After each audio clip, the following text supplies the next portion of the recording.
Okay, magandang hapon mga classmates. Ito na naman si Dr. Eugene Tan of Triple Dragon Game Farm. Nandito ko ngayon kay LJ Vet 888 Game Farm na matatagpuan sa Rosario, Batangas. Okay. So ngayon, magpo-pointing siya. Tamang-tama at natsyempuan natin siya. At titignan natin kung paano siya mag-pointing.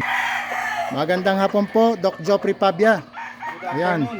Yan si Doc Jopri Pabia po, ang may-ari po ng LJ Vet 888 Game Farm. So ganito po siya mag-pointing.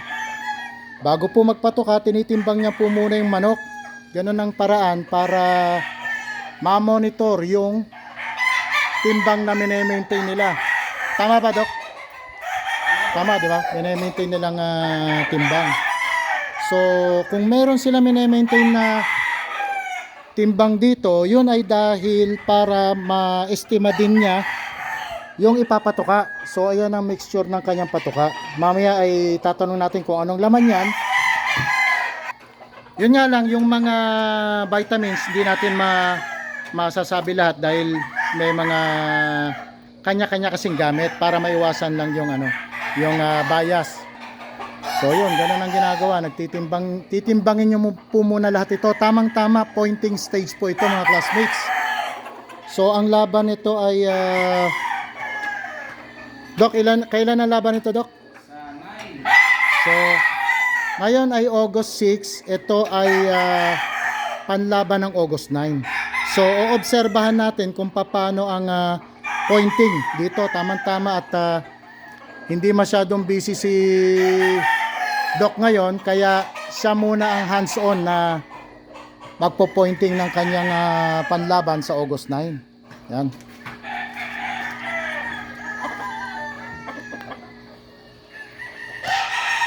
Tingnan nyo mga classmates ang timbang nito. 1707. Sundan natin yung manok mga classmates ha, yung 17. Pero 1707 yun. Pero pag tinignan mo mga classmates, hindi po maliit na manok to. Hindi yan maliit tignan naman ako. Oh, yan yung 1707. Siguro kung sa atin, baka mga baka mag 18 man lang ito. Yan.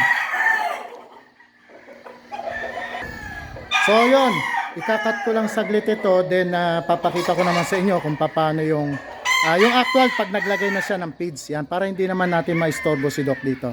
Okay, saglit lang mga classmates ha. Kukontinue natin to. Yun, so mga classmates, tuloy natin. Tanong natin kay Doc, ano muna ang halo nito? Doc, ano pong halo ng inyong feeds? Ano pong halo nito? Normally, ang gamit naming concentrate is Royal Concentrate. Ilang percent po ng concentrate gamit niya, boss? Normally, 60-40. Bali, 60% ng pagkamalapit ng laban, mas madami yung aming concentrate kasi nandito na yung iba, like mga crack corn, nandito na yung mga Jackie Oats, so meron din Quaker Oat to para pampagaan. Then 40% yung aming pellet. So ang pellet nyo ay itong BMEG Power Max. BMEG Integra Power Max Conditioning Pellet. Yes. So 40% nito, 60% ng Royal Conditioner Concentrate, ano? Ayun, tapos hinahaluan na rin ni Doc yan ng mga ibang mga suplemento.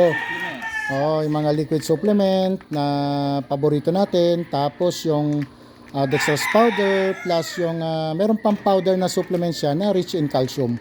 Ayan.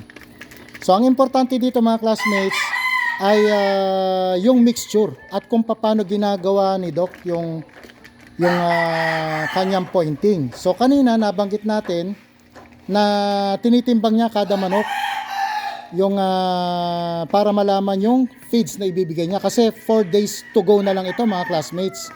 So 40% na pellet gamit po yung kanyang Integra Power Max na conditioning pellet. Ayan po, 40% and 60% grains. Yan, tapos sinahalo niya.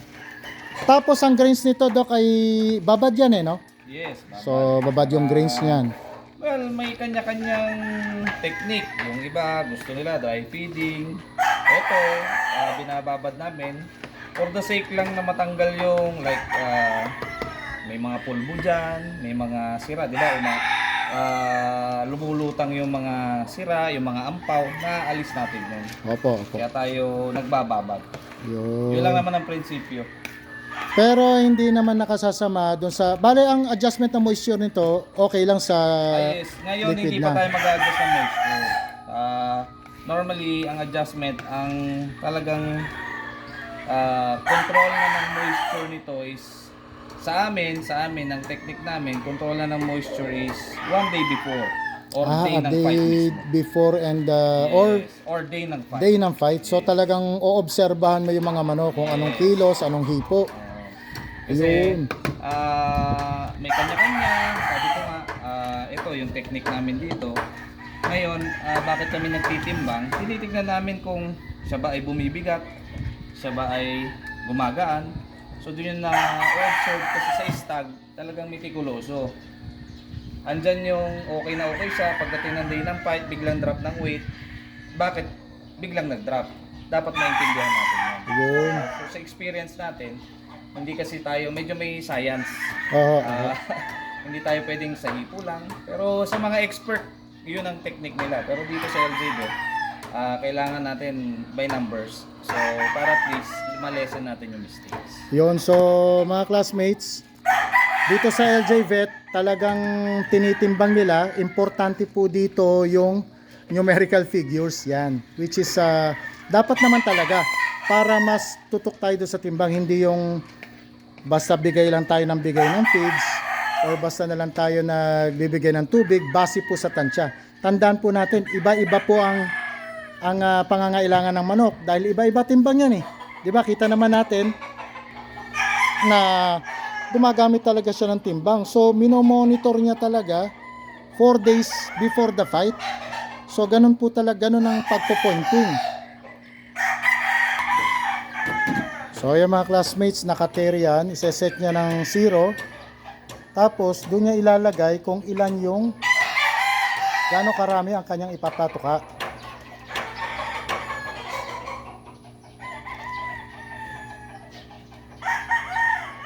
So yun mga classmates, 40 grams, nakita niyo.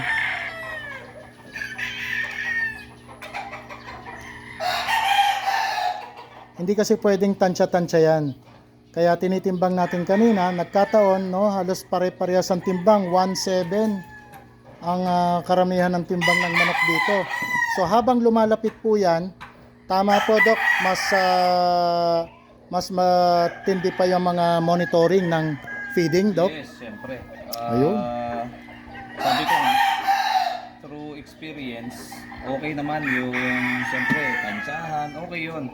Pero sa labanan kasi ngayon, kailangan scientific na. Kasi iba na ang tari ngayon, iba na modern na ang manok ngayon. So, dapat mag-upgrade din tayo ng technique. Wala naman ikasasama dun sa gagawin natin, dadagdagan lang natin. Ayun mga classmates, tamang-tama. Talaga napakaswerte natin ngayon at nakakita tayo ng actual pointing. Yan, hindi naman ito para sundin ninyo, pero ito yung isang epektibong pamamaraan dito sa LJBet at sa mga nilalabanan ni Doc Geoffrey Pabia. So yan, ganadong-ganado tumukha yung manok ni Doc Geoffrey. Yan. Ito yung pang August 9. Mga classmates, tingnan nyo.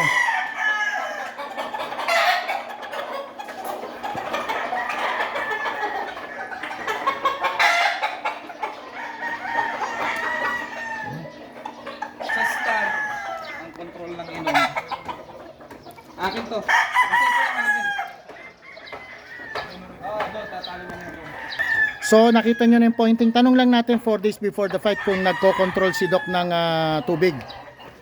Doc, 4 days before the fight, kontrolado mo na ba yung water consumption? Hindi pa. Hindi pa. So ang control mo ay Normally, wala tayong kinokontrol pa at this point. Ang gusto natin, normal muna. Kung ano yung ginagawa nila, yung kinakain nila, yun lang. Ang ginagawa lang natin para ma-prevent lang natin yung pagbabago ng temperatura sa katawan ng manok. Kaya binabantayan na lang natin, tagulan ngayon. So, kailangan i-feeling nila. Yun. So, yun yung kailangan natin bantayan. Kaya, siyempre, ang tao naman natin, kailangan matulog. So, itong mga manok na to, pagdating ng hapon o mamayang gabi, dito na lang tutulog yan. Ayun. So, yun. Maliwanag na dito sa ating gradas. Ni Doc. So, ayun mga classmates, I hope meron kayong napulot ngayong araw na ito. Doc Geoffrey, maraming salamat po, Doc, at mabuhay po kayo. Good luck po sa inyong mga kompetisyon na sasalihan. Thank you. God bless mga classmates.